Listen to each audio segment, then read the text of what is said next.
Thank you. So now we know who the 10 finalists are here at the Code N competition. I congratulate all of you.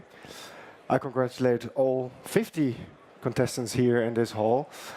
But all of you have the same opportunity in front of you, the same challenge in front of you, is how to market and how to sell your product. And I had the honor to speak with a lot of startups in the last years, and I got the same feedback. And Salesforce, you have great tools, but can you also help us understand sales a bit better? Because we develop great products, but we're not necessarily great salespeople. And we took that feedback and we engaged with a lot more with startups, and we work with them a lot. We were a startup ourselves 15 years ago, and now we're the world's #6 software company. And we took that feedback, and what we first did was have a longer conversation with a few very successful German entrepreneurs. And we produced a video of these conversations, and I would like to show this video to you now.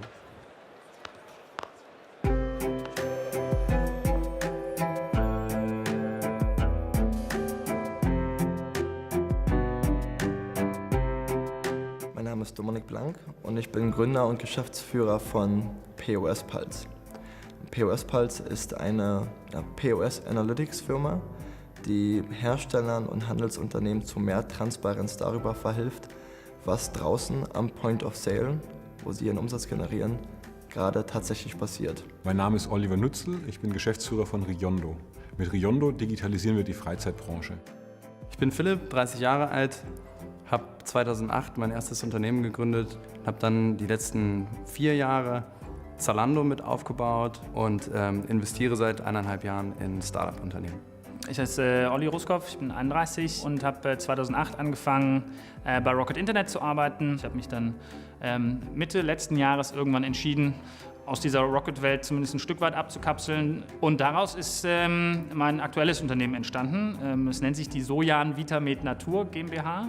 Das ist ein Unternehmen, das Nahrungsergänzungsmittel vertreibt. Gründer zu sein ist idealerweise eine Mischung aus Hobby und Topsport. Man kann nicht erwarten, dass Gründen ein Lifestyle ist. Das ist einfach sehr harte Arbeit. Ein außergewöhnlicher Gründer hat erstmal Biss, hat einen großen Traum, will optimalerweise ein großes Problem lösen mit seinem Unternehmen und hat Durchhaltevermögen. Mich begeistert, dass ich mit einem wahnsinnig guten Team ein geniales Produkt auf den Markt bringen kann und wir was machen, was noch keiner vor uns gemacht hat. Ich glaube, dass es extrem wichtig ist, gute Mitarbeiter früh auszuwählen und auch da einen sehr guten Draht immer zu diesen Mitarbeitern zu halten. Ich glaube, dass man am Ende nie wirklich in Ideen investiert oder in Märkte investiert, sondern dass man immer in Personen investiert. Wir schauen sehr genau auch auf die Prozesse, das heißt also, wie stellt sich ein Unternehmen vertriebsseitig auf, wie macht das Unternehmen After Sales, wie betreut das Unternehmen auch die Leads und auch die Kunden.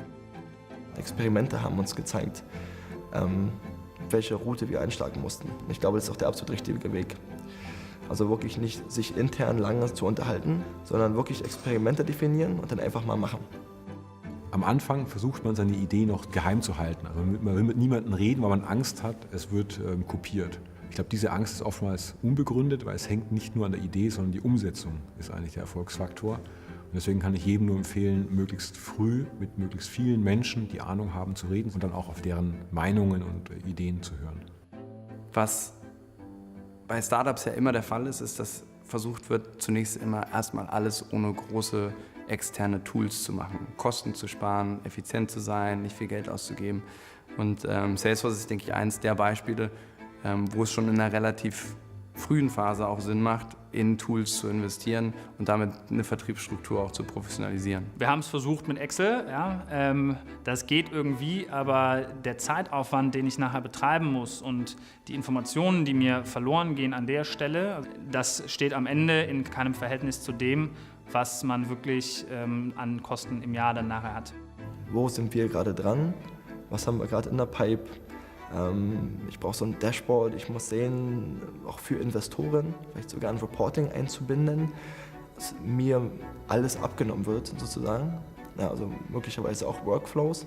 Und das sind Sachen, die einfach in Salesforce möglich sind. Das Wichtigste ist natürlich der Umsatz, den schauen wir uns täglich an. Dann natürlich die Vertriebsperformance im Team, was wir akquirieren, wie viele Anbieter wir haben und die Portfoliosteuerung.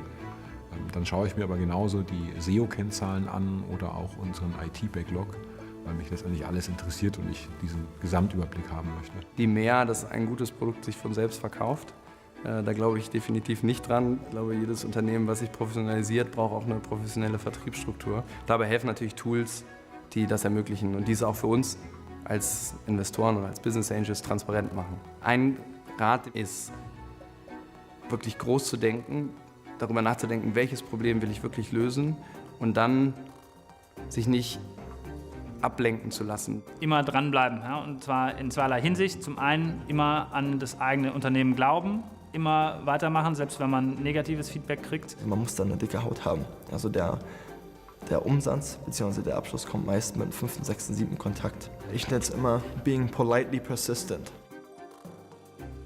Meine Key Learnings im Vertrieb sind vor allem, dass Authentizität alles ist. Kunden müssen abnehmen, wer du bist, was du darstellst, dass du Integrität hast. Dazu gehört zum Beispiel auch manchmal zu sagen, weiß ich nicht. Team oder Technik? Auf jeden Fall das Team, weil mit dem richtigen Team ist einem alles möglich. Ein gutes Team bedeutet, man ist in der Lage, eine gute technische Lösung umzusetzen. Umgekehrt geht es nicht. Definitiv Team und dann idealerweise so, dass das Team dann nachher die Technik auch bauen kann. Selber bauen oder einkaufen haben wir uns bei Zalando häufig mit selber bauen beantwortet. Aber es kommt der Punkt, wo man die Entscheidung treffen muss. Was ist eigentlich meine Kernkompetenz? Bei meinem eigenen Produkt, also bei meiner Kernkompetenz, auf jeden Fall selber bauen. Alles andere, was nicht Kernkompetenz ist, einkaufen. Früher habe ich mich immer gefragt, im Konzern oder auch in der Beratung, ist es das überhaupt? Und seitdem ich im Startup bin, frage ich mich das nie. Also jeden Tag weiß ich, dass Startup, das was Eigenes, ein eigenes Unternehmen entwickeln, für mich genau das Richtige ist.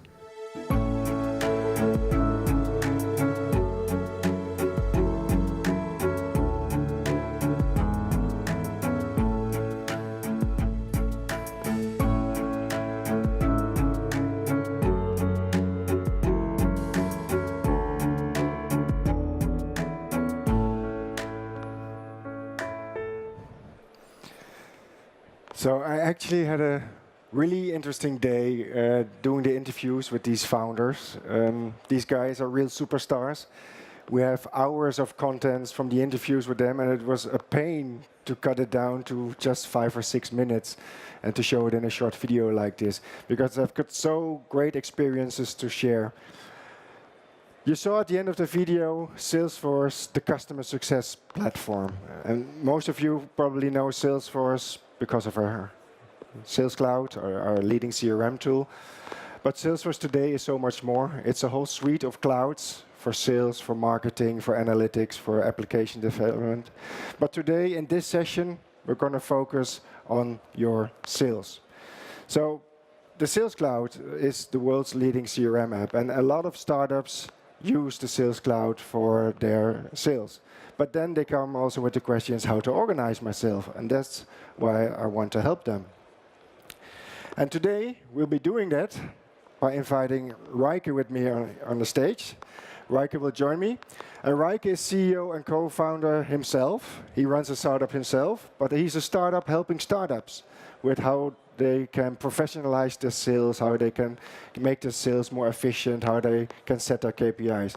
And Reike will share his first-hand experience in working with startups and being a startup himself. Reike, thank you for being here and good luck. Thank you, Marc.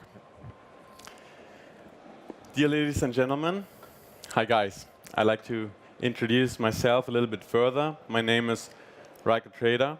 I'm co-founder and managing director or CEO of INCUBES. What are we offering? We are offering CRM integration consultancy, and we are building software as a service products. On the left-hand side, you see a couple of those companies I had the pleasure to work with in the past. Today I'm trying to cover basically 2 topics. One topic is reaching product market fit, and the other topic is opening revenue streams. An interesting thing happens whenever you go to slideshare.net and you type in start selling. And then you look at the search results. Interesting thing is, a lot of the results produced by the system start with stop selling, and then start and another word. For instance, helping, engaging, relating, teaching, or serving. So a lot of people out there that are very experienced in that field and have something to say obviously want to point out already in the title that sales is not only about selling a product. It is obviously about more, about entering a relationship, managing that, creating value. So today basically is not about sales or selling, it's about serving a market. And that is what we really need to bear in mind, because sales is just an instrument. It allows us to earn the opportunity to serve a relevant market. And sales is also a multi-directional channel for various things, such as transporting your mission statement or promises towards the product or services. It is a channel to transport knowledge from you towards the customer and vice versa, of course. It's a channel to get ideas, to challenge things, to create value, and also, of course, to transfer cash, which at the very end decides whether you will play on the market next day anymore or not. So here's the thing that a lot of startups do wrong. Actually, a lot of startups in the very beginning try to do everything they can. They come up with products and stuff it until it's full of features. And when they have done that they come up with more products and start stuffing those. The issue with that is that's a pretty poor strategy. And they do it usually because they are so afraid that there will come up a customer saying, no, I don't buy your product because that one feature is missing. The successful strategy would be find a niche, like just that seed that saw the crack in the wall and made something out of it. Hold tight to your niche. And if you would ask me for the 3 most important characteristics a founder should bring, that is focus, it's perseverance, and it's to dare things. And if you do that, and if you actually manage to find out what people want and make that, and stick to those 3 characteristics, at the very end, you might end like this tree. It's a picture of me, my dear wife has taken 10 years ago. HD didn't exist yet, but that is in Angkor Wat, Cambodia. And it shows a huge tree. It's just a very, very small part of the bottom. The tree is huge, and you can be that tree. Now, I gathered a couple of top reasons why founders actually hesitate to start selling in the beginning. One question founders often ask themselves is, should I share my secret? Well, even though there might be a slight chance that someone grabs your idea and kills your once-in-a-lifetime chance, it is much more likely that you gain a lot from sharing your idea, because you gain feedback about what feature is nice, what feature should be eliminated, is the concept okay or not. You speak to other founders, you speak to peers, you speak to potential customers, and you can incorporate those learnings into your product and drive product market fit. Another question a lot of founders ask themselves, will the market like my idea? And the thing is, if your purpose being here is to do serious business, you want to find out anyway. So make it your task to do that earlier in the process. A lot of founders think, my product is so incredibly awesome. Once it's ready, it will sell itself. Truth is, it won't. Others say, I'm just not ready yet. And if I launch now, I will terribly embarrass me and my company, burn my name and everything. But that's not true. Go out to the market. Go out to the market and find out what the market thinks. And if you don't at least embarrass yourself to a certain degree with your first offer, you were just too late going to market.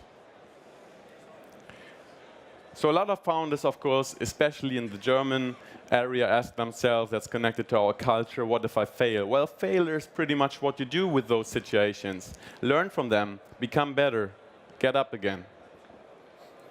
And Reid Hoffman, the founder of LinkedIn, once said, being a startup, an entrepreneur is pretty much like throwing yourself off a cliff and assembling a plane just on the way down. And that's pretty much true. And what we learned from that is that good enough is good enough. Don't wait until everything is perfect. If you start over-analyzing things with lacking a good database, then the usual consequence will be inaction, and that's what you really want to avoid when you're starting up a business. So basically, you're doing all that to get rid of the delta between self-perception and public perception, because you might think that you're doing pretty well. You need to start others, what they think. Motivation is a big thing. If you don't know about the concept of intrinsic versus extrinsic motivation, get familiar with it. You need to find something that really motivates you from its inside. It is really important because you will go through hard times, and when you do that, that's usually connected to a lack of money. So if financials is what drives your motivation, then you will give up very early. So find something that you love. Or if I switch back, just wanted to share that with you, Damel. He's the founder of HubSpot. He's a great thought leader at the same time. He says, stop thinking about making $1 million, start thinking about serving 1 million people. And what he also says is, if you start serving 1 million people, and if you serve them incredibly well, the wealth will follow automatically. Or let's see it through the lens of our dear friend Walt Disney, who once said, "We don't make movies to make money. We make money to make even more movies." So let's get a bit more hands-on. There are two fundamental anatomies I think you all should get familiar with, because that's really essential for sales. That is your sales funnel, and it is the decision-making process of your prospect clients. So that's how a funnel looks like. It's pretty much like a filter. You throw a lot of leads in there. You qualify those leads to prospects. Once you have prospects, you need to engage with the individuals. You need to do needs analysis, and you will finally identify opportunities. You need to send proposals and close those deals, and ultimately you will have some customers, a few customers out of many leads. So the important thing is that is what's called your sales cycle, and obviously it has different sales cycle stages, and you need to understand the mechanics for your specific business and really need to get into it. And here's some success factors I gathered for you to make successful funnel management. One is never stop sourcing new leads, because when only at the outcome, when you have a few customers, when you then only start to think, okay, where do I get my next leads from? That's too late. You will have a couple of weeks or even months with no revenue coming in. Move them along or move them out. Don't be afraid. Some will fall out. That's a natural part of the process. Some are already ready to make business with you. Some you can develop there, and some you can't. So concentrate on those that want to make business with you. Determine where best to spend your time on. Where's the best return on time invested? And if you find you have weaknesses in your funnel, fix it. Hire someone who can do the job, or engage with a pro from an external source, or partner up with someone.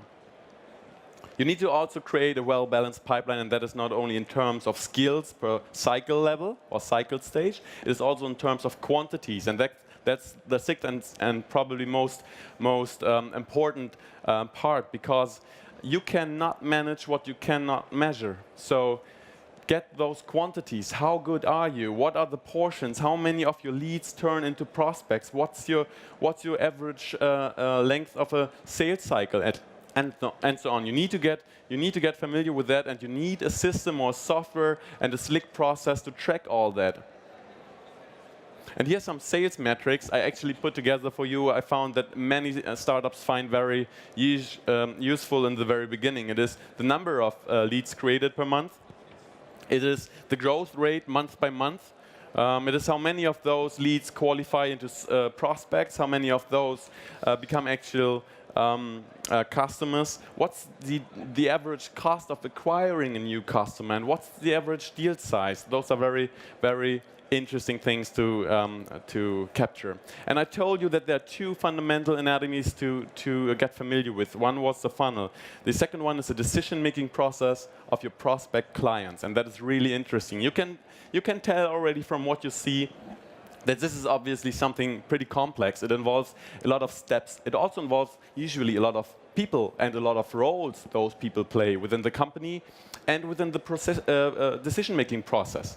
And it is important to understand those roles. It is important to understand the individual objectives they have, and you need to address those. And the ugly thing is that 78% of customers, of your prospective customers, will start to reach out to you first time when they already assembled a shortlist. And until here, it's pure chances whether you are on that list or not. So what can you do to set yourself apart from your competitors? You need to identify those companies or individuals, and you need to engage with those. And you need to manage to actually create value to those people early in the process. What is the outcome of a decision? What are the alternatives? What is the result of inaction? And if you do that, and if you manage to create value, then you will dramatically increase the chance to actually not only land on that shortlist, but also to land pretty high up on it.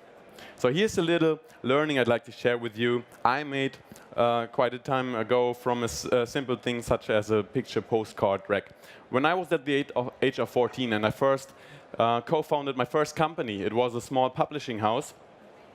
For instance, we did several things, but we did picture postcards, and it was okay-ish. We didn't grow as quick as possible, or as we thought we would. And after a year, we asked ourselves, okay, what can we do? When we started to interview our clients and our customers, and we asked, what are your initial needs, and why do you sell picture postcards in the first place? What's your purpose in doing that? And we learned two very interesting things. One thing was, it was not about selling postcards. They hardly made any money off it. But people that would usually pass by the shop outside saw a nice picture postcard, picked it, went into the store to pay. And once in there, they grabbed another souvenir, another this and that was pretty interesting. So it is a customer magnet. And the second thing is, if a rack is poorly equipped, what will the customer learn from it about the portfolio inside the shop? So we addressed those two things in the following manner. One thing was we helped the clients to actually pick the right motives by quantifying, telling them this motive will sell good in this area, this will sell better in that area. We helped them to pick the right portfolio. And the second thing is we offered something that no one else offered before. We said, you don't have to call us anymore to order new picture postcards. We will send someone who will, let's say, every 2 days or so, who will automatically fill up the missing motives and tidy up everything that's nice and clean, and all you have to do is to pay the invoice at the very end of the month. And they liked the idea. And I tell you what, within 3 months, we've been market leader in 3 federal countries. Why is that? It is not because we had the nicest picture postcards or the cheapest price. It is because we started to care about the needs of our customers. And that we could have done that a year earlier, but we didn't, because we simply did not ask. And that is a pretty interesting learning I made a few years ago. What we learned from that, good reasons to start early, because it is a huge difference if you have 0 paying customers or 1 paying customer. And I don't mean family, friends, or food, the 3 F, you know them, because that is your market proof you need. And here are some factors that really impact B2B sales. That is the result of a year-long analysis I'd like to share with you. What does impact B2B sales success? Well, price obviously is a component. Quality is another component. Whether your solution is a total solution to the customer's problem is another one. But look at the figure of effectiveness of a salesperson. And that is interesting because most of this, especially startups, spend a lot of time and a lot of resources on getting the quality of the products right, doing A/B testing for the pricing structure and everything. But what you actually also need to do and really need to focus on, and it's a C-level task, spend time with your marketing people, train them, provide them with proper sales material, set up a process that is slick and really helping to achieve the goals, and give them a system to track all those activities and to not get lost in the process. Because if your salespeople won't be able to make your customers understand the value you want to create for them, they won't be ready to pay for it. Now, there's a concept I'd like to get you familiar with in the sales, and that is hunting versus farming. Hunting is getting the first-time customers. Okay, every startup is a hunt in the beginning, but you want to transition quickly into a phase in which you do not only hunting but also farming. And farming is to an existing customer base, do upsales and cross-sales, upselling, cross-selling. That is pretty important, and you know you want to have a nice balance of those two activities. But the thing is, it is much more inexpensive to make a buyer a rebuyer than it is to acquire a first-time customer. But at the same time, it is much harder. And in order to manage that process, you need to really engage with your customers, understand their needs, and gain a better and better understanding of what they want, what they need, how their needs change, to address those and identify new opportunities within an existing customer base. So yes, some growth hacking essentials I'd like to share with you, because I know most of you guys will love that sort of stuff. So one thing is get field reports. Get field reports early in the process, understand the numbers you are getting, plan measures from it and implement those. The next thing is set goals. Always work towards goals and establish routines that help you to achieve those goals. Track the progress and, if needed, refine. Another one is the Pareto principle. Some of you might know it's a pretty basic but very powerful principle. And that is pretty much about the fact that 20% of your efforts will pretty much bring 80% of your outcome, and vice versa. So prioritize. Hold on, too quick. One other thing is service and over-service your first few customers, because what you want is that those first customers are so happy they will tell others, I'm happy with INCUBES or whomever, with your startup. So they will engage new prospectors. Lower your final hurdles by bringing in values first. That is very powerful. Think of the Hare Krishna movement. What they managed is to collect millions and millions US dollars around the world by just giving flowers, free flowers away, and afterwards asking for a little donation. Pretty interesting principle. Sell with the purpose of them want to hire you, and the most important, let your happiest clients become your best sales engine. This is the founding team. It's Konstantin, Kaleba, and me. Please reach out to me. You see my email address up there, and you see my Twitter account. So just drop me a line when you want to have that presentation, those slides. I will be happy to send those to you. Ask questions if you have any. I'll be happy to speak to you with those about those. And also, I'm happy to invite you to visit us at the Salesforce booth upstairs, where we have a stand, and you can reach us there tomorrow and till tomorrow, today and tomorrow till midday. Thank you very much for listening. And the last sentence I'd like to address to you is, after this presentation, please start thinking of what will your next steps be to professionalize your sales approach. Thank you very much.